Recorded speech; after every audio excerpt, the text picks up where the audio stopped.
लाओ त्से अगला सूत्र कहते हैं, यह कैसे हुआ कि महान नदी और समुद्र खड़ों के घाटियों के स्वामी बन गए? झुकने और नीचे रहने में कुशल होने के कारण इस तरह वे खड्डों घाटियों के स्वामी बन गए। इसलिए लोगों के बीच प्रधान होने के लिए किसी को उनके अनुगत की तरह बोलना चाहिए। लोगों के बीच उनका अगुआ होने के लिए किसी को उनके पीछे पीछे चलना चाहिए। इस तरह संत ऊपर होते हैं और लोग उनका बोझ अनुभव नहीं करते। वे आगे आगे चलते हैं और लोग उनकी हानि नहीं चाहते। और तब संसार के लोग खुशी खुशी और सदा के लिए उन्हें सिर आंखों पर रखते हैं, क्योंकि वे कलह नहीं करते। इसलिए संसार में कोई उनके विरुद्ध संघर्ष नहीं कर पाता। चलिए अब इस सूत्र को गहराई से समझते हैं। यह कैसे हुआ कि महान नदी और समुद्र खड्डों और घाटियों के स्वामी बन गए? केवल इसलिए क्योंकि वे झुकना जानते हैं, नीचे रहना जानते हैं। झुकना ये कोई साधारण कला नहीं, ये जीवन की सबसे गहरी कला है। जहां झुकने की क्षमता है वहीं जीवन है। छोटे बच्चे को देखो, वह कितना लोचदार है। जैसा चाहो वैसा झुक जाए, मानो हड्डियां ही नहीं है। लेकिन जैसे जैसे उम्र बढ़ती है, शरीर सख्त होता जाता है। बुढ़ापे में आदमी झुक नहीं पाता। यही तो मृत्यु का लक्षण है। जीवन वहीं बहता है जहां झुकाव है, जहां लोच है। और यह केवल शरीर की बात नहीं, मन की भी है। बच्चे मन से भी झुकने को तैयार रहते हैं, इसलिए वे सीखते हैं। बूढ़े आदमी का मन अकड़ जाता है, इसलिए वह सीखना बंद कर देता है। माली से पूछो, वह कहेगा कि पौधे को झुकाना तभी संभव है जब वह छोटा हो। जब वह सख्त हो जाए, झुकाओगे तो शाखाएं टूट जाएंगी। तेज तूफान आता है तो बड़े बड़े वृक्ष गिर जाते हैं, लेकिन घास के छोटे पौधे बच जाते हैं, क्योंकि घास झुक जाती है। बड़ा वृक्ष अकड़ता है, टूट जाता है। यही अहंकार का स्वभाव है। अकड़ वाला आदमी टूट सकता है, झुक नहीं सकता। और सारे अहंकारी यही सीखते हैं, टूट जाना मगर झुकना मत। लेकिन लाओ त्से कहते हैं, यह कैसी मूर्खता है। क्यों टूटना चाहते हो? क्यों आत्मघात को आमंत्रण दे रहे हो? झुको, क्योंकि झुकने में ही विजय है। तूफान तुम्हारे टूटने की परवाह नहीं करेगा, वह बस गुजर जाएगा। झुक जाओ तो बच जाओगे। घास के पौधे की तरह हो जाओ। तूफान आए तो बस लेट जाओ जमीन पर। तूफान बाएं बह रहा है तो बाएं, दाएं बह रहा है तो दाएं। विरोध मत करो, प्रवाह के साथ बहो। जिसने ये कला सीख ली वह तूफान पर सवार हो गया।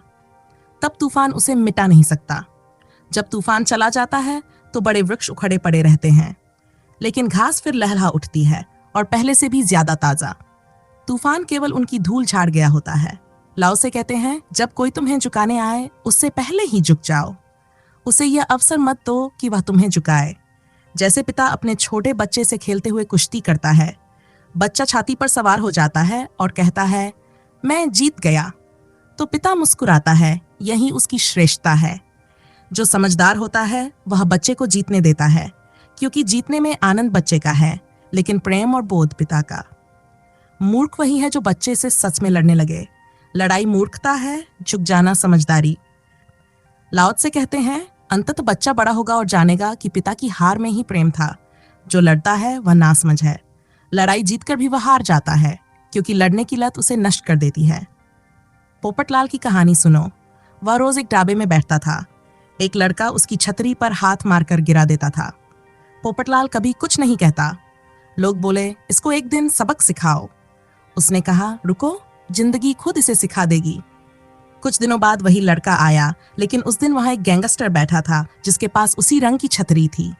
लड़के ने पीछे से आकर उसकी छतरी पर हाथ मारा। गैंगस्टर ने गन निकाली और उस पर चला दी। उस दिन पोपटलाल बोला, देखा, जिंदगी ने खुद ही इसे सिखा दिया।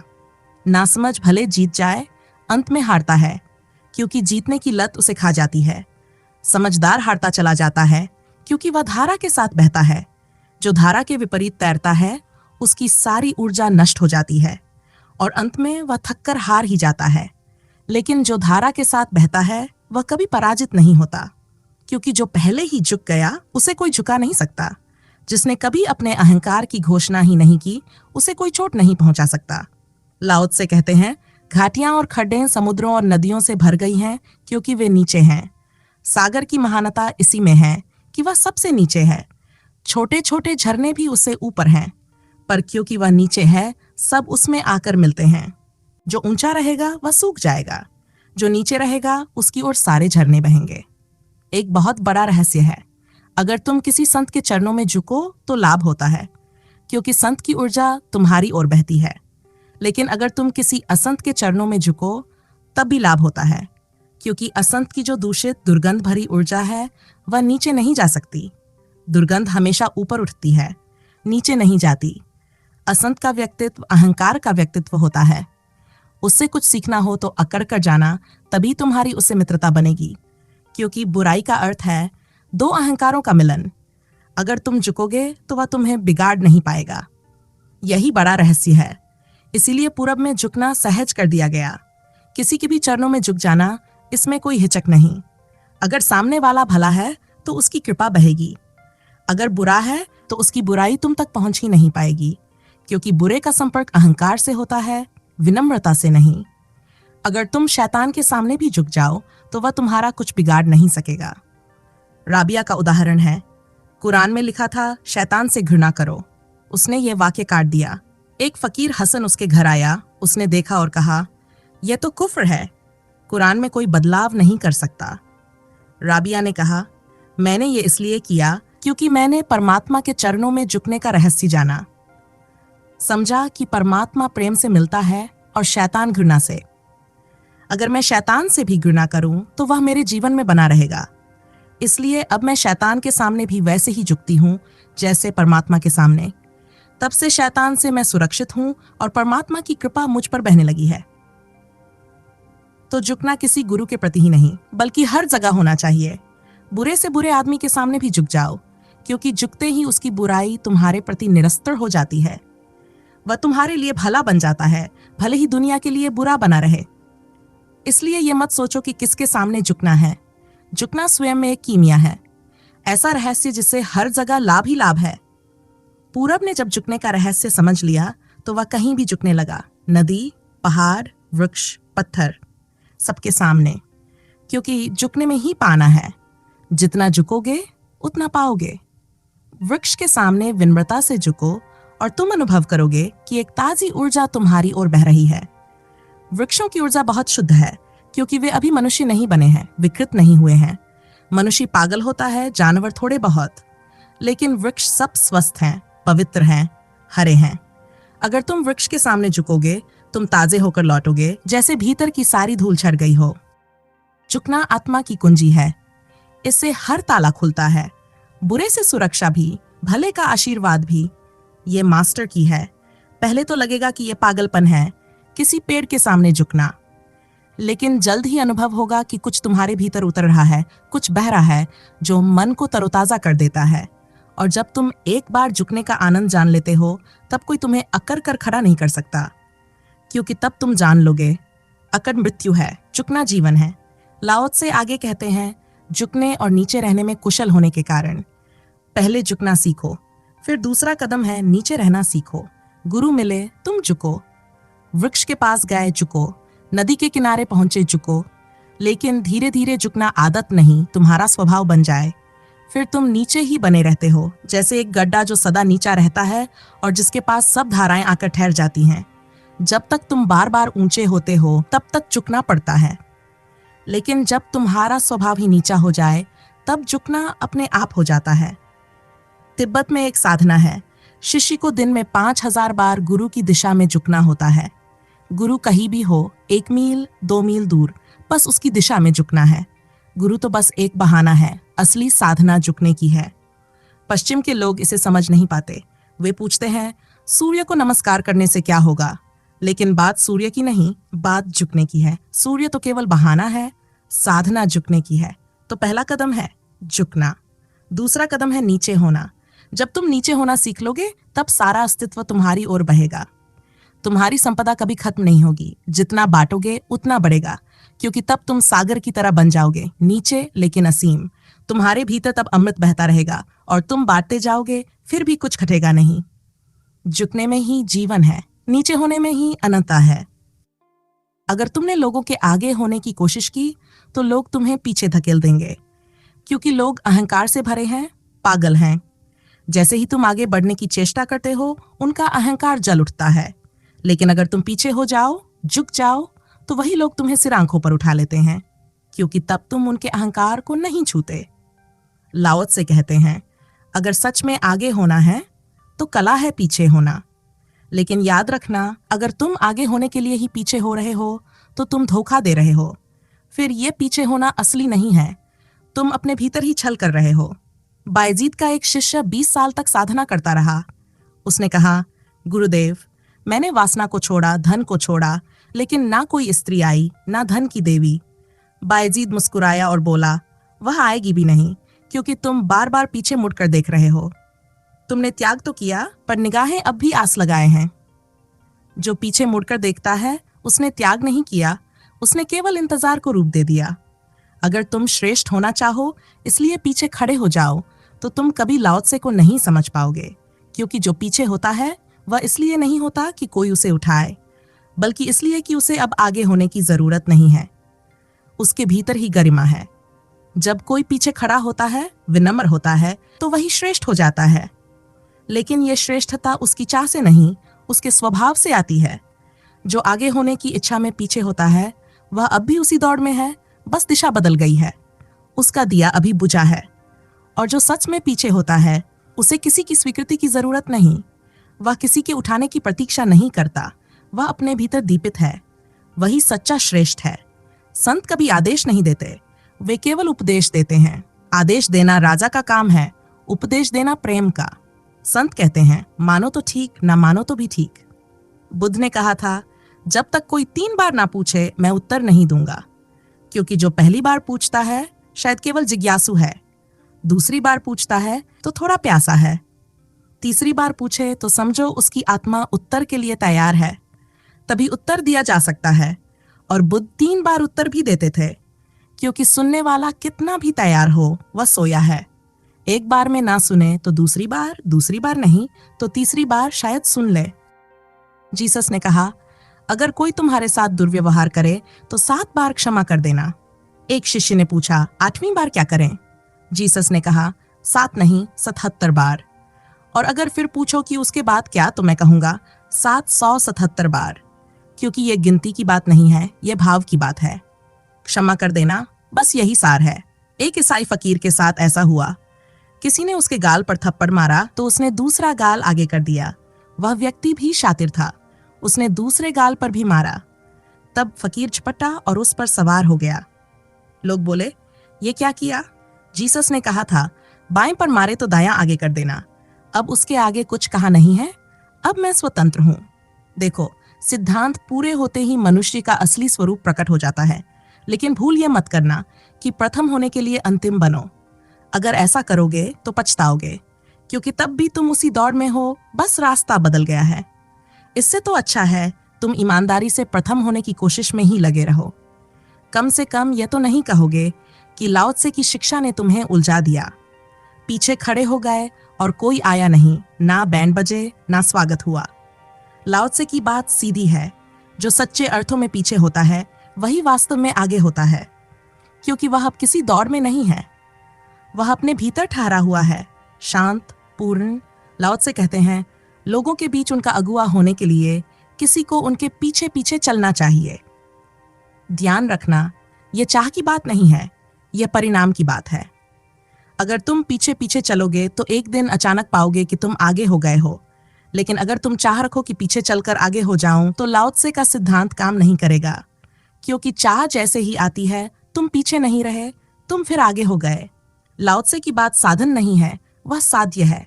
कोई ज्ञानी साधन नहीं बन सकता, उसे पाने की विधि नहीं होती, वह स्वयं मार्ग है। लेकिन लोग हमेशा उसे साधन बनाना चाहते हैं, अपने लोभ, अपनी तृष्णा, अपने स्वार्थ के लिए। और जब बात नहीं बनती तो कहते हैं, ये बातें तो सही सिद्ध नहीं होती। वे सिद्ध नहीं होंगी क्योंकि तुमने उन्हें सही ढंग से जिया ही नहीं। लाओ त्से, कृष्ण, क्राइस्ट, ये सब सात्य हैं। अगर तुम सच्चे अर्थों में उनकी बात मानकर चलो तो एक दिन पाओगे जो उन्होंने कहा था वह एक एक अक्षर सच निकला, क्योंकि उन्होंने जो कहा पहले उसे जिया। लाओ त्से कहते हैं, इस तरह संत ऊपर होते हैं और लोग उनका बोझ अनुभव नहीं करते। अगर तुम किसी के ऊपर हो तो तुम बोझ बन जाते हो, और कोई भी बोझ ढोना नहीं चाहता। पति पत्नी के ऊपर हो जाए तो बोझ, पत्नी पति के ऊपर हो जाए तो बोझ, पिता बेटे के ऊपर हो जाए तो बोझ, और फिर हर कोई कोशिश करता है कि इस बोझ से कैसे मुक्त हो जाए। सारी जिंदगी इंसान ऊपर होने की कोशिश करता है और इसी कोशिश में वह सब पर भार बन जाता है। लेकिन संत ऊपर होते हैं, पर उनके होने की कला अलग है। वे खुद नीचे हो जाते हैं और लोग उन्हें सिर आंखों पर उठा लेते हैं। जब कोई अपने प्रेम से किसी को ऊपर उठाता है तब वह बोझ नहीं लगता। जब कोई जबरदस्ती ऊपर बैठता है तब भारी लगने लगता है। प्रेम बोझ को हल्का कर देता है और संत प्रेम से भरपूर होते हैं, इसलिए उनका ऊपर होना भी निर्बोझ होता है। जो सबसे पीछे बैठा है वही सबसे विनम्र होता है। वह तुम्हारे अहंकार को छूता नहीं, तुम्हारे भीतर संघर्ष पैदा नहीं करता। उसकी मौन उपस्थिति तुम्हें छूने लगती है। उसके चारों ओर एक अलग ही ऊर्जा होती है, एक शांत, कोमल और विनम्र तरंग। अहंकारी को पहचानने में समय नहीं लगता। उसकी चाल, उसकी दृष्टि, उसका उठना बैठना सब चिल्ला रहे होते हैं कि जानते हो मैं कौन हूं। लेकिन विनम्र आदमी, वह जैसे गायब है। वह नहीं चाहता कि उसकी आहट से भी किसी को बाधा पहुंचे। जैन फकीर कहते हैं, जब किसी को ज्ञान होता है तो गुरु को बताने की जरूरत नहीं पड़ती, गुरु खुद पहचान लेता है।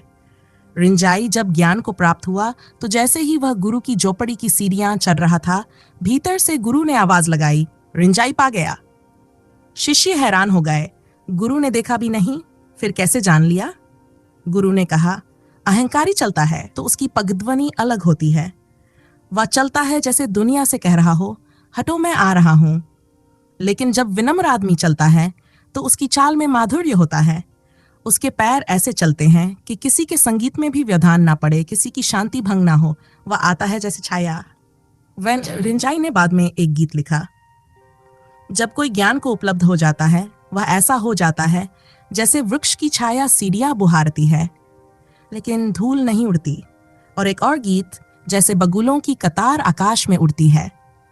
ना बगुले प्रतिबिंब बनाना चाहते हैं, ना झील चाहती है कि प्रतिबिंब बने। प्रतिबिंब बनता है और मिट जाता है बिना आहट के। ऐसा ही होता है ज्ञानी व्यक्ति। उसकी उपस्थिति से कोई हलचल नहीं होती। वह चलता है पर जैसे कोई और उसे चला रहा हो। उसके हर कर्म में एक अकर्म की सुगंध होती है। उसके कदमों में गहराई है, उसकी पगध्वनि में मौन है। वह भीतर से खाली है और उसके उसी शून्य की प्रतिध्वनि उसके हर कार्य में सुनाई देती है। संत ऊपर होते हैं और लोग उनका बोझ अनुभव नहीं करते, क्योंकि लोग स्वयं ही उन्हें ऊपर उठा लेते हैं। तुम किसी के ऊपर बैठने की कोशिश मत करना। तुम जिसके भी ऊपर बैठ जाओगे वही तुम्हारा दुश्मन हो जाएगा। और इसी तरह तुमने हजारों दुश्मन अपने आसपास इकट्ठे कर लिए हैं, क्योंकि तुम्हारी पूरी कोशिश यही है कि किसी के भी ऊपर बैठ जाओ। छोटा सा बच्चा घर में जन्म लेता है और माँ बाप उसके ऊपर सवारी करने की कोशिश शुरू कर देते हैं। तुम छोटे से बच्चे को भी नहीं छोड़ते, उसे भी चलाना चाहते हो, उसे अपने अनुसार डालना चाहते हो। और जब वह बड़ा होकर तुम्हारे खिलाफ खड़ा होता है तो आश्चर्य मत करना। पति पत्नी के बीच अगर तालमेल नहीं बन पाता तो उसमें भी आश्चर्य नहीं, क्योंकि दोनों एक दूसरे पर सवार होने की कोशिश में लगे रहते हैं। कौन किसे चलाए, कौन असली मालिक बने, बस यही संघर्ष चलता रहता है। क्या तुम इतने हीन हो कि तुम्हें अपने ही बच्चे से प्रतिस्पर्धा करनी पड़ती है? क्या तुम इतने हीन हो कि अपनी पत्नी या पति को भी निर्बोझ नहीं छोड़ सकते? जितनी श्रेष्ठता होती है उतना ही आदमी दूसरों को निर्बोझ छोड़ देता है, और जितनी हीनता होती है उतना ही वह दूसरों की छाती पर चढ़ने की कोशिश करता है। श्रेष्ठ व्यक्ति को लोगों के सिर पर चढ़ने की जरूरत नहीं होती, लोग खुद उसे उठा लेते हैं।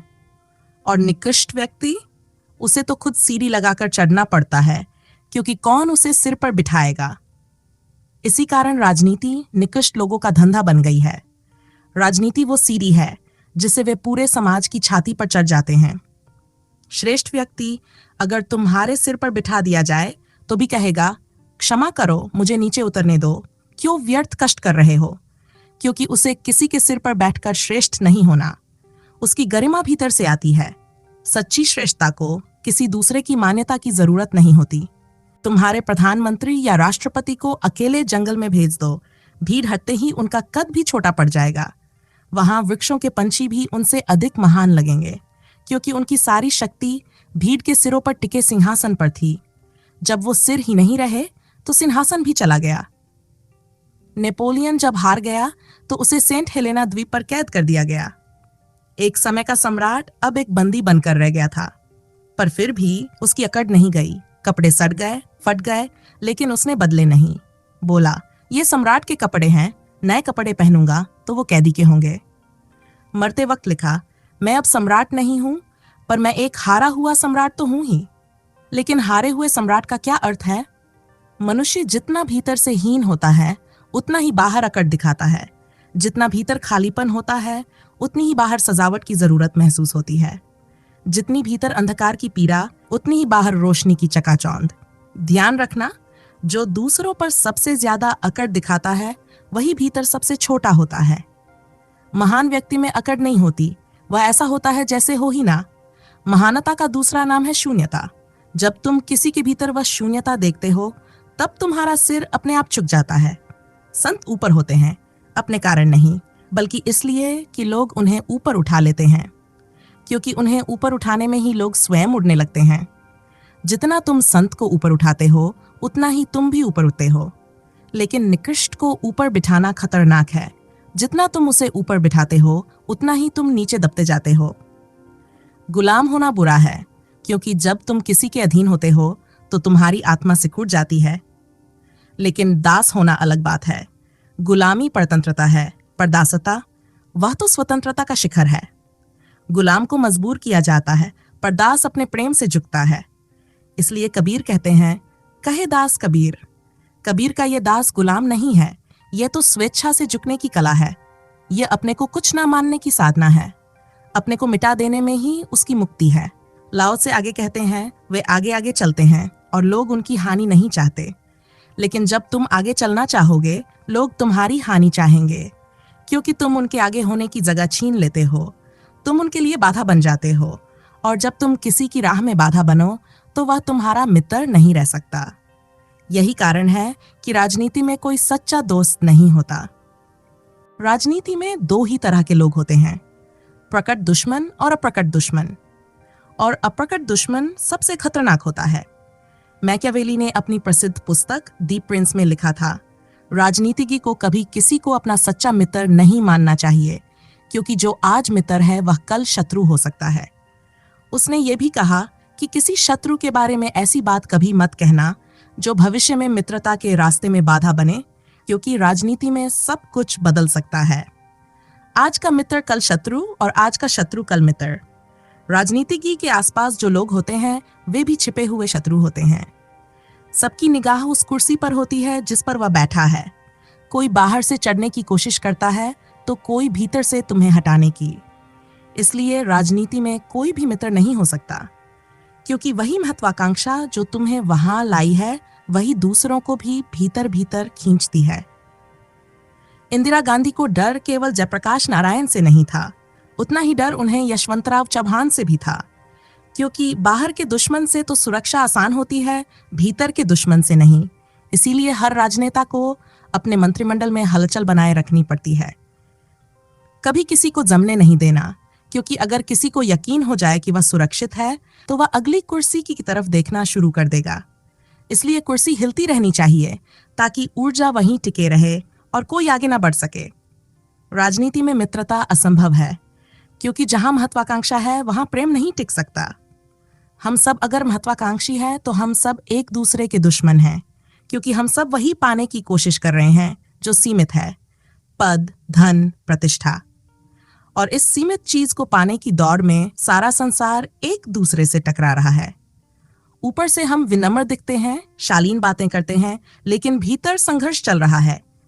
जैसे उत्तर प्रदेश में 72,000 वाले शिक्षकों ने शिक्षा मित्रों की पदोन्नति में समर्थन नहीं किया, अब शिक्षा मित्र उन 72,000 वाले शिक्षकों से नफरत करते हैं। इसी तरह पूरा संसार प्रतिस्पर्धा में जूझ रहा है। पर संत अलग हैं।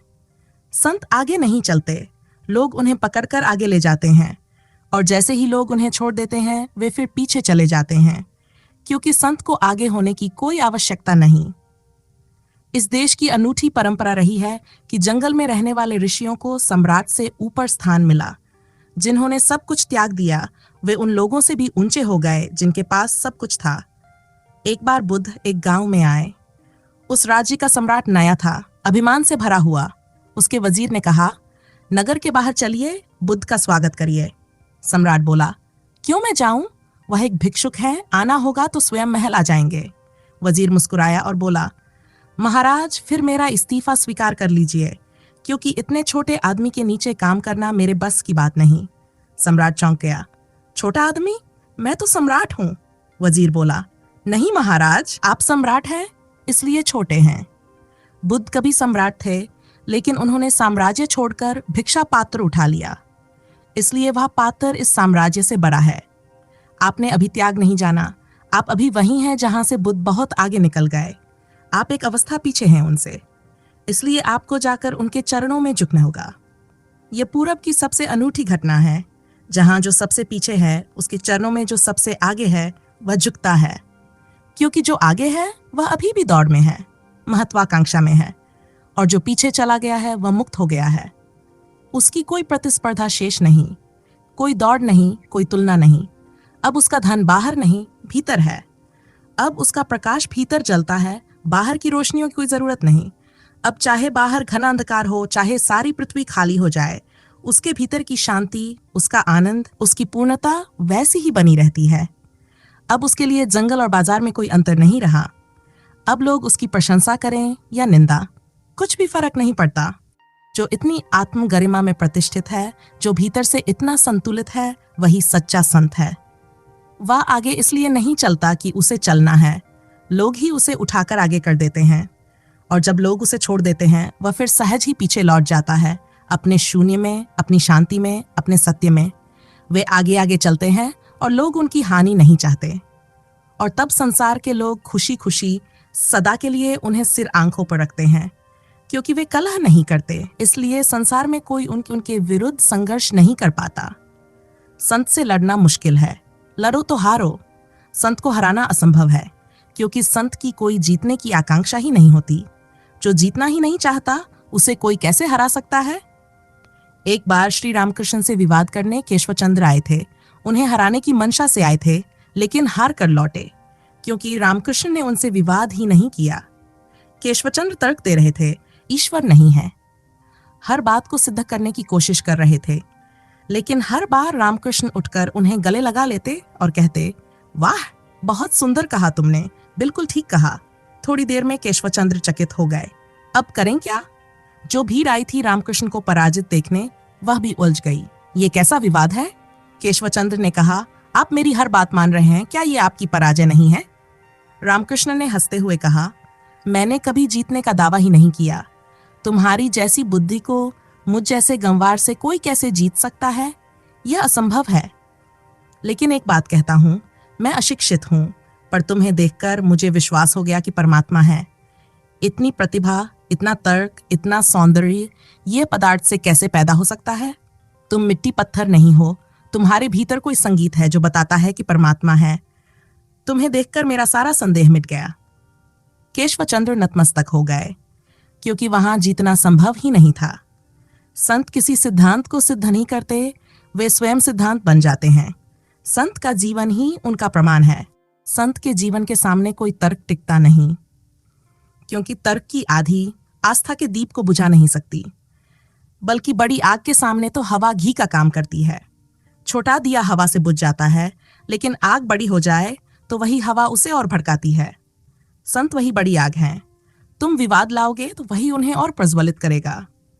छोटे लोग तर्क से हार जाते हैं, लेकिन संत विवाद से और फैलते हैं। संत से लड़ोगे तो जलोगे, हारोगे, लेकिन अगर तुम संत के पास जाकर हार गए तो यही तुम्हारी सबसे बड़ी जीत है, क्योंकि संत के सामने हारने का मतलब है अपने अहंकार का मिट जाना। प्रेम में जैसे हार जीत होती है, वैसे ही श्रद्धा में भी हार जीत होती है, क्योंकि श्रद्धा प्रेम की ही अग्नि है। संत के विरुद्ध संघर्ष असंभव है, क्योंकि संत के भीतर कोई मैं नहीं बचा जिससे तुम टकरा सको। वह भीतर से पूर्ण शून्य है। तुम जितना भीतर जाओगे उतना पाओगे कि वहां कोई दीवार नहीं, कोई अवरोध नहीं, बस एक असीम आकाश फैलता चला जा रहा है। संत के पास आकर तुम खो जाते हो, जैसे बूंद सागर में गिरती है और अपना नाम रूप खो देती है। यह सौभाग्य है, क्योंकि जो बहुत चालाक है वे संत के पास आते ही नहीं, वे सुन सुनकर ही निर्णय बना लेते हैं। संत के सामने आंख उठाकर देखने की हिम्मत भी नहीं करते, क्योंकि जानते हैं वहां से लौटना वही बनकर संभव नहीं। संत के पास आना खतरा है, क्योंकि वहां हारना निश्चित है, और यही हार तुम्हारी सबसे बड़ी मुक्ति है। लेकिन यह राह उन लोगों के लिए नहीं जो आधे अधूरे हैं। जो मिटने को तैयार नहीं, वे संत के पास आकर सबसे ज्यादा पीड़ा में पड़ जाते हैं। वे एक कदम आगे बढ़ते हैं, फिर एक कदम पीछे हट जाते हैं। एक हाथ से संत को पकड़ते हैं, दूसरे हाथ से अपने को बचाते हैं। संत के पास लोग आते हैं, मरना तो चाहते हैं, लेकिन अहंकार को आराम से मरवाना चाहते हैं। ऐसा संभव नहीं। या तो भाग जाओ पूरी तरह, या फिर छलांग लगा दो। बीच में मत रहो, वरना डूबोगे। ना संसार के रहोगे, ना संन्यास के, ना पदार्थ के रहोगे, ना परमात्मा के। संत के पास आना है तो पूरे उतरना, पूरा समर्पण चाहिए, क्योंकि वही समर्पण अंततः सुबह बनता है। अंधेरी रात से जो गुजर गया, उसी ने सूरज को देखा है। जो जल गया वही प्रकाश बन गया, और जो मिट गया वही सदा के लिए जीवित हो गया। तो आज इस वीडियो में इतना ही। आशा है आप इस सूत्र को जीवन में उपयोग करेंगे, केवल इसे बौद्धिक कृत्य नहीं बनाएंगे। फिर मिलेंगे अगली वीडियो में। धन्यवाद।